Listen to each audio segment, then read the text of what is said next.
নমস্কার, ওঙ্কার বাংলা চ্যানেলে আপনাদের স্বাগত। পাওয়ার ইন বেঙ্গল, বাংলার শিল্পের নবজাগরণ। বাংলার শিল্পের নবজাগরণ নিয়ে আমরা একের পর এক বাংলার যে সমস্ত মাঝারি ছোট শিল্পপতি যারা বিগত 50 বছর 100 বছর ধরে এই বাংলায় তাদের নানান শিল্প তারা এই বাংলায় গড়ে তুলেছেন, এই শিল্পের কাজ করে চলেছেন, শিল্পকে নিয়ে তারা এই বাংলাতেই রয়েছেন, এই বাংলা ছেড়ে কোথায় জানেন, এমন প্রায় 30 জন শিল্পপতিকে নিয়ে এই পাওয়ার ইন বেঙ্গল অনুষ্ঠানটি সম্প্রচারিত হয়েছে। আর ঠিক তারপরেই এই রাজ্যের সরকারের পট পরিবর্তন হয়েছে, নতুন সরকার এসেছে। সেই নতুন সরকারের নানান কাজ নিয়ে আজকে এই পাওয়ার ইন বেঙ্গল বাংলার শিল্পের যে নবজাগরণ সেটা কতটা হতে চলেছে, আজকে আমরা এই বিষয় নিয়ে এসেছি। যে পরিবহন দপ্তরে যেখানে রয়েছেন নতুন পরিবহন এবং শ্রমমন্ত্রী অর্জুন সিং, আজকে বাংলার শিল্পে নবজাগরণের জন্য অর্জুন সিং কি পরিকল্পনা নিচ্ছেন, কি চিন্তা ভাবনা করছেন, আজকে আমরা এটা নিয়ে যাব যে বাংলার শিল্পের নবজাগরণ ঘটাতে তিনি কি করতে চলেছেন। চলুন।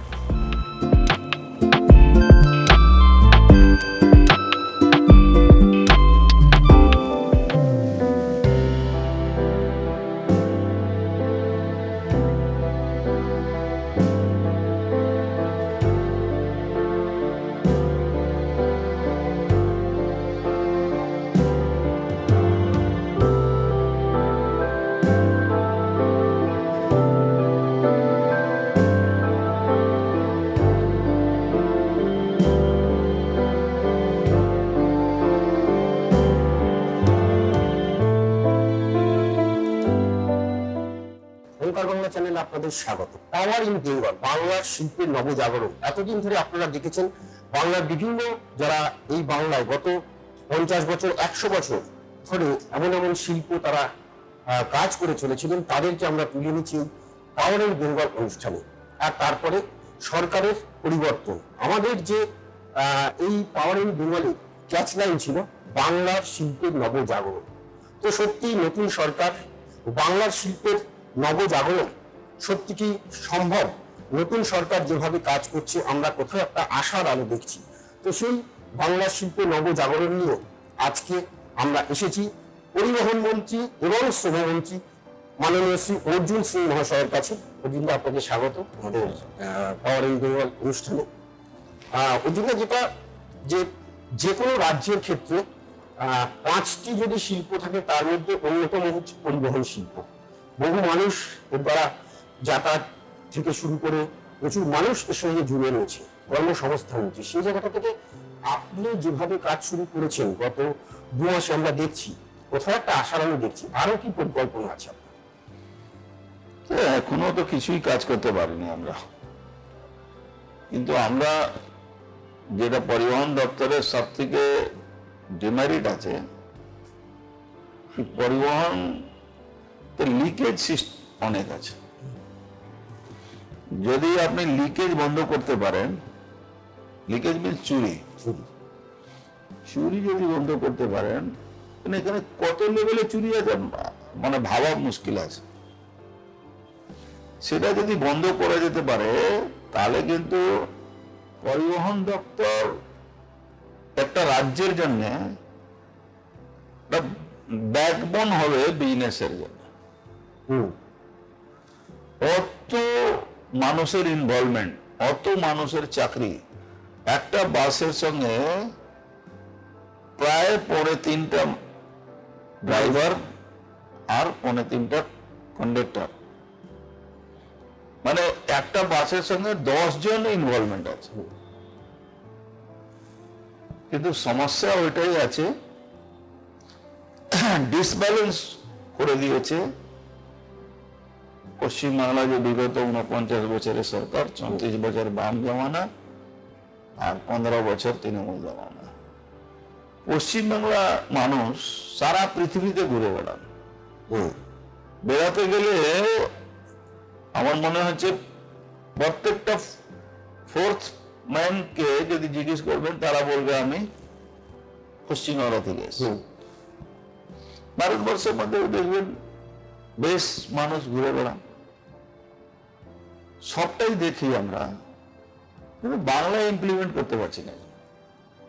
কোথায় সমস্যাটা, কোথায় বুঝতে পেরেছেন? সমস্যা আমরা বুঝতে পেরেছি, সমস্যাটা নিজে গভর্নমেন্টেই ছিল। গভর্নমেন্টের উইল পাওয়ারের অভাব, এই সব জায়গা ভোটের রাজনীতি, এটা কিন্তু করলে কিছুই হবে না। আজকে আমাদের মুখ্যমন্ত্রী একটা কথা আপনি নিশ্চয়ই দেখেছেন, বলেছেন কি 15 বছরের বাস, সুপ্রিম কোর্টের ভার্ডিক্ট, সুপ্রিম কোর্টের রুলিং, পলিউশন করছে সরকারি সিস্টেমে যদি বাসগুলো দেখবেন বেসিক পলিউশন ওরা করে। কেন করে? তাদের যে মেনটেনেন্স অবজারভেশনের মধ্যে নেই। অথচ গভর্নমেন্ট অফ ইন্ডিয়া সব ব্যাপারে এখন নতুন টেকনোলজি এসে, বাসে সিসিটিভি থাকবে, মনিটরিং সিস্টেম থাকবে, সবটাই করা হয়েছে। এমভিআই যারা চেকিং করেছে তাদেরকে আমরা এখন, আমাদের সিএম সাহেব অর্ডার করেছেন, তাদেরকে বডি ক্যাম দেবো আমরা। আমাদের একটা কন্ট্রোল রুম করে 4 তলা হচ্ছে, সব কোন বাস কোথায় চলবে, কার কত লোক উঠছে, এই টেকনোলজি ডেভেলপ করছি আমরা। তো যদি আপনি এইগুলো না করবেন তাহলে তো কোনোদিন বাস প্রফিটে আসবে না। ভাড়া যদি না ভাড়া, 15 বছরে বাস যদি না সরান রাস্তা থেকে। আমি সিএম ভালো কথা বলেছেন, 1 মাস প্রচার করুন। আমি আজকেই বলেছি পেপার মিডিয়া কি যারা এই ধরনের দূষণ ছাড়াচ্ছেন যে বাসগুলো, তাকে বা ট্রান্সপোর্টের ট্রাক বাস যারাই আছে তাদেরকে রাস্তা থেকে সরাতে হবে। আরেকটা প্রশ্ন, যে আমরা দেখেছিলাম যে শুভেন্দু অধিকারী এখন আমাদের মুখ্যমন্ত্রী, তিনি যখন এই পরিবহন মন্ত্রী ছিলেন তিনি একটা অ্যাপ চালু করেছিলেন, অর্থাৎ সরকারি বাস কোথায় কি, এবং দেখছি সে অ্যাপটা এখন আর কাজ করছে না। এটা কিন্তু মানুষের খুব চাহিদা। আমরা ওটা শুরু করছি, আবার আরো একটু এর মধ্যে টেকনোলজি তো রোজ নতুন নতুন আসছে, ওটা আমরা সবটাই চালু করব। উনি যা আজকে যা ট্রান্সপোর্ট ব্যবস্থার মধ্যে দেখছেন, ট্রান্সপোর্টটাকে যতটুকু জমিগুলো বেঁচে আছে তখন উনি বাঁচিয়ে দিয়েছিলেন, তার জন্য বেঁচে আছে। তাহলে বিগত যারা মন্ত্রীরা ছিল তৃণমূলে, তারা তো পারলে বাস শব্দটাকেই বেঁচে দিত, ট্রাম শব্দটাকে তো বেঁচে দিয়েছে, বাসটাও বেঁচে দিত। তো আরেকটা বিষয় যেটা হচ্ছে যে এই যে আপনি শ্রম দপ্তরেরও মন্ত্রী, সেখানে আপনি যেভাবে একের পর এক আপনার ওই ব্যারাকপুর শিল্পাঞ্চলে একের পর এক যে জুট মিলগুলো খুললেন, এটা কি করে সম্ভব হলো? এটা কেন আগের সরকার পারলেন? আগে সরকারগুলো এইসব নিয়ে ভাবতো না। এই বিগত সরকারের মধ্যে ভাবুন তো, জুট মিলকে চীনে কজন, যিনি লেবার মিনিস্টার ছিলেন তিনি বরতলা উকিল ছিলেন, 10 টাকা ফিস ছিল, তারপরে কয়লা চুরি সব কাজগুলো উনি দেখতেন। কত কয়লা চুরি হবে তার জন্য উনি চিন্তা করতেন। উনি তো শ্রম দপ্তরকে দেখতেন না, উনি দেখতেন কোন তৃণমূলের নেতা যারা খুন করছে, ডাকাতি করছে, তাদেরকে ওই আইনমন্ত্রী ছিলেন উনি, আবার যে আপনার ল সেক্রেটারিকে দিয়ে তার বেল করিয়ে দেওয়া, পিপিকে দিয়ে তার অপোজ না করা, সারাদিন উনি ওর মধ্যে ব্যস্ত থাকবে। ইন্ডাস্ট্রি চলবে এটা নিয়ে ওনার ভাবনা চিন্তা নেই। ইন্ডাস্ট্রি বা যে কোনো জিনিস ব্যালেন্সের উপরে চলবে, কার ঘাটতি কার লাভ সবটাকে ব্যালেন্সে নিয়ে আসতে হবে। তখন রাজ্যের অন্যান্য জায়গায় যে সমস্ত জুট মিল রয়েছে, যেমন দক্ষিণ 24 পরগনায় বেশ কয়েকটি জুট মিল রয়েছে ওপারে, তো সেই জায়গাটাকে আপনার পরিকল্পনা? দেখুন, কিছু কিছু জুট মিল খুব চ্যালেঞ্জিং আছে, 2-3টা যেটা বেঁচে আছে, আমরা ওটাও চেষ্টা করছি যাতে চালানো যায়। বিগত সরকার অনেক লস করে দিয়েছে। এটা ভারত জুট মিল, জুট মিলটা ছিল গভর্নমেন্ট অফ ওয়েস্ট বেঙ্গলে, কোঅপারেটিভে চলতো। সেই জুট মিলটাকে কি করেছে, 27% নিজের শেয়ার, 27% নিজের কাছে রেখেছে, একটা অসাধু বিজনেসম্যানকে বেচে দিয়েছে। এবার যে বিজনেসম্যান নিয়েছে ওই ইন্ডাস্ট্রি চালাবার ওর ইচ্ছা নেই, ও মলয় ঘটককে আর মমতা ব্যানার্জিকে বিশ্বাসে নিয়ে ওখানে হাউজিং করার চেষ্টা করে। যেরকম হাওড়া জুট মিল, পুরো হাফের বেশি হাউজিং হয়, এরকম আপনি দেখবেন আগারপাড়া জুট মিল, আগারপাড়া জুট মিলে ওই আপনার গোডাউন বানিয়ে ওখানে বিজনেস হচ্ছে, ইন্ডাস্ট্রি বাড়ছে না, মেশিন বাড়ছে না, আপনি বারানগর জুট মিল 125 টনের মিল 25 টনে চলে গেছে, বাদ বাকি ওখানে গোডাউনে ভাড়া চলে। নিউ সেন্টার জুট মিল বজবজের যে জুট মিলটা শ্রমিকদের ওতে চলতো, তো সেই জুট মিলের সমস্ত জিনিস মানে বিক্রি করে দিচ্ছে তৃণমূল জমা।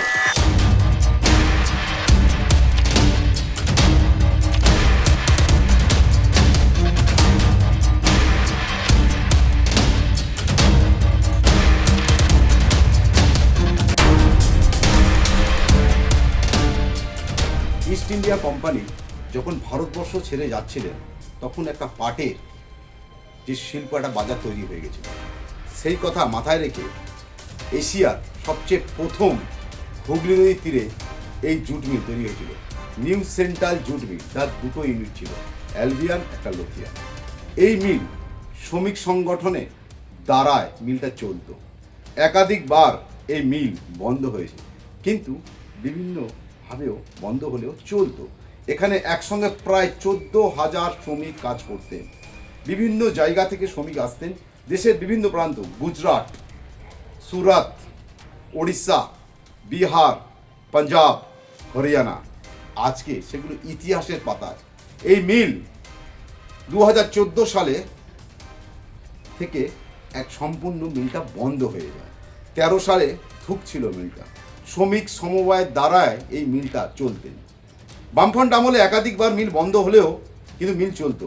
14টা ট্রেড ইউনিয়ন সংগঠন ছিল, সেই দ্বারাই মিল চালাতে হতো। প্রাক্তন তৃণমূল সরকারের একাধিক দুর্নীতির মধ্যে অন্যতম দুর্নীতির উদাহরণ হচ্ছে এই নিউ সেন্ট্রাল জুট মিল। যে জুট মিলে বন্ধ হওয়ার পর সরকার থেকে কোনো ইতিবাচক পদক্ষেপ নেওয়া হয়নি, যদিও তৃণমূল সরকার চলে গেছেন, কিন্তু রয়ে গেছে এই মিলে হাড় কঙ্কাল। কোটি কোটি টাকার মেশিনারি লুট করেছেন এলাকার কিছু দুষ্কৃতী। কার মদতে সেই সময় কারা ছিল সে তদন্তের পর। কিন্তু রাজ্যের পালাবদলের পর রাজ্যের সমমন্ত্রী উদ্যোগ নিয়েছেন। অর্জুন সিং একমাত্র ওঙ্কার বাংলার ক্যামেরায় এক্সক্লুসিভ ইন্টারভিউতে তিনি জানিয়েছেন তিনি নিউ সেন্ট্রাল জুট মিল একটি ইউনিট তিনি চালাবেন। এই মিলটা যারা লুট করলেন তাদের শাস্তি দাবি করেন শ্রমিকরা, এখনো একাধিকবার আজও করছেন। কিন্তু খুশির কথা যে সমমন্ত্রী উদ্যোগ নিয়ে যে মিলটা চালু হবে, এতে সাধারণ মানুষ খুশি। কারণ বিভিন্ন মানুষ তারা হয়তো এই পৃথিবী ছেড়ে চলে গেছেন, কিছু মানুষ বেঁচে থাকলেও তাদের সারা জীবনের পুঁজি এতে রয়ে গেছে। এই মিলকে লক্ষাধিক টাকা লুট করেছেন যারা, সেই টাকাগুলো যদি উদ্ধার করা যায় তাহলে শ্রমিকদের বেতন যায়। সরকার উদ্যোগ নেওয়া হতে ফলে সাধারণ মানুষ ভীষণ খুশি। নিউ সেন্ট্রাল জুট মিল বজবজের যে জুট মিলটা শ্রমিকদের ওতে চলতো, তো সেই জুট মিলের সমস্ত জিনিস মানে বিক্রি করে দিচ্ছে তৃণমূল জমা। সেই জুট মিলটা প্রায় 5,000 শ্রমিক কাজ করতো। তো এখনো কি কোনো আশার আলো আছে?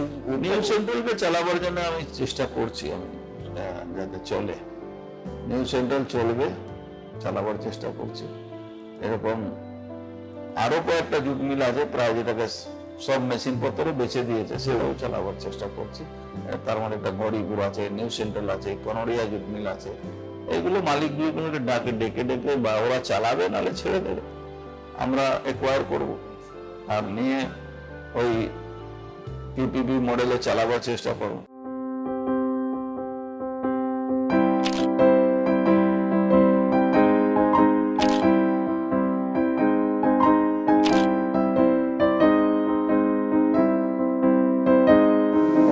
আঠারোশো 73 বাংলায় ইস্ট ইন্ডিয়া কোম্পানি, তাদের হাতে প্রথম ঘোড়ায় টানা ট্রাম দেখেছিল কলকাতাবাসী। তারপর 1902 সালে সেই ঘোড়ায় টানা ট্রাম হলো বৈদ্যুতিক ট্রাম। তারপর কালের যুগে নিয়মে গণপরিবহনে একটা সময় যে ট্রাম একটা সময় ছিল কলকাতার গণপরিবহনে একটি গুরুত্বপূর্ণ ভূমিকা, কালের নিয়মে আসে গণপরিবহনে একটা বিপ্লব। দ্রুতগতির বাস, প্রাইভেট কার, সেই গতির কাছে হার মানে এই নিরীহ একটি যান, যেই যান কলকাতার গণপরিবহনে গুরুত্বপূর্ণ ভূমিকা নিত সেই যানের গুরুত্ব প্রায় কার্যত ম্লান হয়ে যায়। একটা সময় ট্রাম বন্ধ করার জন্য কার্যত সিদ্ধান্ত নেয় পরিবহন দপ্তর, এবং গত 15 বছরে গত সরকারের আমলে আমরা দেখেছি এই ট্রামের অপ্রয়োজনীয়তা নিয়ে নানান মুনি নানান মত দিয়েছিলেন। অনেকে দাবি করেছিলেন যে ট্রামের যে লাইন, সেই লাইন পাতার জন্য অনেক দুর্ঘটনা ঘটছে, বাইক দুর্ঘটনাও ঘটছে, তাই এই ট্রাম তুলে দেওয়ার সিদ্ধান্ত নেওয়া হয়েছিল। কিন্তু কলকাতার ঐতিহ্য, এশিয়ার প্রথম ট্রাম চলেছিল কলকাতায়, সেই ঐতিহ্য, সেই ইতিহাসকে, সেই নস্টালজিয়াকে মনে রাখতে ট্রামকে বাঁচানোর উদ্যোগ নেয় একটি সংস্থা। তারপর এখন রাজ্যে পালাবদল ঘটেছে। এখন রাজ্যে বিজেপি সরকার, রাজ্যের নতুন পরিবহন মন্ত্রী অর্জুন সিং, তিনি ট্রামকে, তার ঐতিহ্যকে, কলকাতার ঐতিহ্যকে আবার ফিরিয়ে আনার জন্য একাধিক গুরুত্বপূর্ণ সিদ্ধান্ত নিচ্ছেন। একদিকে যেমন গঙ্গার পার বরাবর ভারতীয় রেল চলে, সেই লাইন, আমার চিত্রসাংবাদিককে দিকে বলবো সেই যে রেলের লাইন সেটা দেখাতে, যেমনভাবে রেল চলে ঠিক তার পাশাপাশি চলবে ট্রাম, এবং গঙ্গার যে সৌন্দর্যায়ন সেটা উপভোগ করবে যাত্রীরা। কলকাতার যে ঐতিহ্য, ব্রিটিশ আমলের প্রথম কলকাতায় যে ট্রাম চলেছিল, সেই ঐতিহ্যকে আবার ফিরিয়ে আনা এবং সৌন্দর্যায়ন উপভোগ করার জন্য অভিনব উদ্যোগ নিয়েছে পরিবহন দপ্তর। একদম। ওর জন্য এই জায়গা থেকে আপনি দূষণের কথা বলছেন, কলকাতায় অন্যতম দূষণ ছড়াতো না, অর্থাৎ ট্রাম একটা ঐতিহ্যবাহী, সেই ট্রামটাকে কোথাও ধীরে ধীরে মানে নষ্ট করে দেওয়া হয়েছে। তো আমি আমার মুখ্যমন্ত্রী, আমাদের প্রধানমন্ত্রী, আমরা সবাই মিলে ট্রামের কালচারটাকে আমরা ফিরিয়ে নিয়ে আসবো। যেখানে চলতো ট্রাম বেশিরভাগ জায়গা চলবে। নতুন দুটো রুট আমরা শুরু করবো, দক্ষিণেশ্বর টু কালীঘাট, মেবি হয়তো এটা গঙ্গা ধার দিয়ে আসবে। আচ্ছা, সার্ভে চলছে, 2-4 দিনের মধ্যে সার্ভে রিপোর্ট চলে আসবে। আমরা রাজারহাট, নিউ টাউন, সল্টলেক এদিকে নতুন ট্রাম সিস্টেম চালু করব। ট্রামের ঐতিহ্য ফিরিয়ে আনবো, এটা আমাদের মানে দায়িত্ব আমাদের পড়ে। আমরা এটা বাংলার মানুষকে দেব। আমরা গঙ্গাকে দূষণ মুক্ত ব্যবস্থা করার জন্য গঙ্গার মধ্যেও আমরা ওয়াটার ট্যাক্সি চালাবার ব্যবস্থা করছি।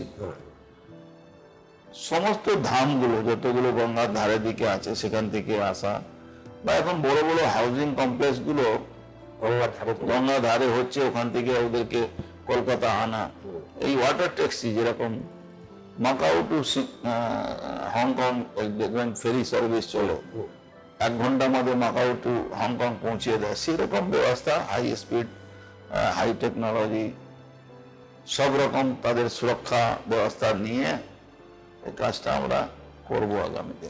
এইখানটায় আরেকটা প্রশ্ন, যে কলকাতাকে কি আরেকটু আমরা যদি স্কাই, যেটা মানে একটু উপরের দিক করে রোপওয়ে বা এরকম কিছু পরিকল্পনা এখন আমাদের কাছে এরকম কোনো পরিকল্পনা নেই রোপওয়ে সিস্টেমটা করা। নিকট ভবিষ্যতে যেরকম আমাদের প্রধানমন্ত্রী বানারসে রোপওয়ে সিস্টেম চালু করেছে, আগামী দিন যদি সে সম্ভব হয় দেখা যাবে। আরেকটা আপনি যেটা বলছিলেন যে বাসের ভাড়া, আমরা দেখেছি যে বাস মানে খুব ছোট তখন আমরা, যে এই পশ্চিমবঙ্গে 5 পয়সা বাস ভাড়া বেড়েছিল বলে যে পরিমাণ আন্দোলন হয়েছিল, তো সেই ঝুঁকি কি এখন নেওয়া যাবে এই বাস ভাড়া বাড়ানো? না নেওয়া গেলে এই শুধু ইঞ্জিন চলবে, বাদ বাকি কোনোটা চলবে না। যদি ঝুঁকি না নেয় সরকার বা মানুষ যদি না বুঝেন, এখন আমার কাছে ওই প্যাসেঞ্জার অ্যাসোসিয়েশনের লোকরা এসেছে, সব কথা বলার পরে ওনারা বলে গেলেন যারা রেগুলার প্যাসেঞ্জারি করে তাদের ভাড়াটা কমিয়ে দিন। কি করে চলবে? মহিলাদের ই কার্ড করবেন ঠিক আছে, কিন্তু নিজে ওনার জন্য যে রেগুলার প্যাসেঞ্জার আছেন তার জন্য বলছেন কি ভাড়াটা কমিয়ে দিন, পাস করে দিন। এইভাবে চলবে না। আপনি রেলটাকে ডেভেলপমেন্টটাকে দেখবেন তো, রেল কিভাবে ডেভেলপ হলো। আমাদের দেশে তো রেলের ভাড়া দরকার হলে বাড়ে, দরকার হলে কমে যায়, মানে ওটা বাড়লে আন্দোলন হবে, এইটা চিন্তা ভাবনা যদি আমরা করি তো বাংলা কোনোদিন ভালো হবে না। আমি প্রথম একটা বক্তব্য বললাম না কি ভারতবর্ষে পৃথিবীতে সব থেকে বেশি পশ্চিমবাংলা মানুষ বেড়াতে যায়, ওখানে ভালো ভালো জিনিসে চড়ে উপভোগ করে, কিন্তু এসে ভুলে যায় কি আমাদের বাংলাতেও এটা করা উচিত। এই শ্রেণী মানুষকে, কিছু মানুষ ওই যে ককরোচ গ্যাং টাইপের লোক আছে, তারা ককরোচ গ্যাং, এরা সব নেগেটিভ নেগেটিভ নেগেটিভ নেগেটিভ করে এই দেশটাকে নেগেটিভের মধ্যে নিয়ে চলে গেছে। আজকে ব্যাংক লোন দিতে গেলে বাংলার ছেলেমেয়েরা লোন পায় না কেন? এখানে নেগেটিভ আছে। লোন দেওয়ার পরে শোধ করে না, শোধ করতে গেলে যদি ব্যাংক বলবে যে আপনি শোধ করুন, তখন তৃণমূলের নেতারা দাঁড়িয়ে যেত কেন শোধ করবো। আর বেশিরভাগ তৃণমূলের নেতারা লোন নিয়ে পয়সা শোধ করেনি, এরকম আপনি বেশি দাম। আরেকটা প্রশ্ন, যেটা যে এই রাজ্যে যখন ক্ষমতার পরিবর্তন হলো, আমরা যদি আপনি 2019 সালে তৃণমূল ছেড়ে বিজেপিতে জয়েন করলেন, তারপর থেকে আপনার যে এলাকা ভাটপাড়া এবং ব্যারাকপুর শিল্পাঞ্চল, এখনো রেকর্ডটা বাজিয়ে যাচ্ছে না। না, এটা একটা প্রশ্ন যে কি করে মানে সম্ভব হলো ভোটের পরে, মানে একটা কোনো বোম পড়লো না, কিছু হলো না, এখন শান্ত, মানে এত 7-8 বছর ধরে যেটা দেখেছি। আপনি আমার বক্তব্য আগে মনে হচ্ছে হারিয়ে ফেলেছেন। আমি কি বলতাম, এই কারো উপরে অত্যাচার হলে যদি অ্যাডমিনিস্ট্রেশন, প্রশাসন যে অত্যাচারী আছে তার উপরে যদি অ্যাকশন নেয়, তাহলে রিঅ্যাকশন হবে না। কিন্তু অত্যাচারী অত্যাচার করবে আর অ্যাকশন হবে না, তখন পাক্কা রিঅ্যাকশন হবে। ব্যারাকপুরে এটাই হয়েছে, কেউ অত্যাচার করলে তারকে পুলিশ অ্যাডমিনিস্ট্রেশন ব্যবস্থা নেবে, তার জন্য শান্তি আছে। একদম। শেষ প্রশ্ন, মূর্খা রাজনীতিবিদ হিসেবে আপনি তো সাংসদ হয়েছেন, আবার কি সাংসদ হওয়ার ইচ্ছে আছে? সবটা একটা পার্টি ঠিক করে। আমাদের পার্টি তো প্রাইভেট লিমিটেড কোম্পানি না, আমাদের পার্টি হলো একটা আইডিওলজি পার্টি, যেখানে বড় বড় মাথা চিন্তা ভাবনা করে, হাজার হাজার মানুষ সামনে আছে, লক্ষ লক্ষ মানুষ পিছন থেকে পার্টিকে চালায়। তো সে তাদের চিন্তা ভাবনার উপরে আমাদের কাজ করতে হয়। তারা চিন্তা করলে যে জায়গা আমাদেরকে কাজে লাগাবে সেই জায়গায় আমরা কাজ করব। শুনলাম পরিবহন মন্ত্রী এবং শ্রমমন্ত্রী অর্জুন সিং, তিনি সদ্য দায়িত্ব নিয়েছেন দুটো দপ্তরের, তার কি পরিকল্পনা, পাওয়ার ইন বেঙ্গল বাংলা শিল্পের নবজাগরণে তার ভূমিকা কি হতে চলেছে, আজকে আমাদের কাছে সেই বক্তব্য তিনি রাখলেন।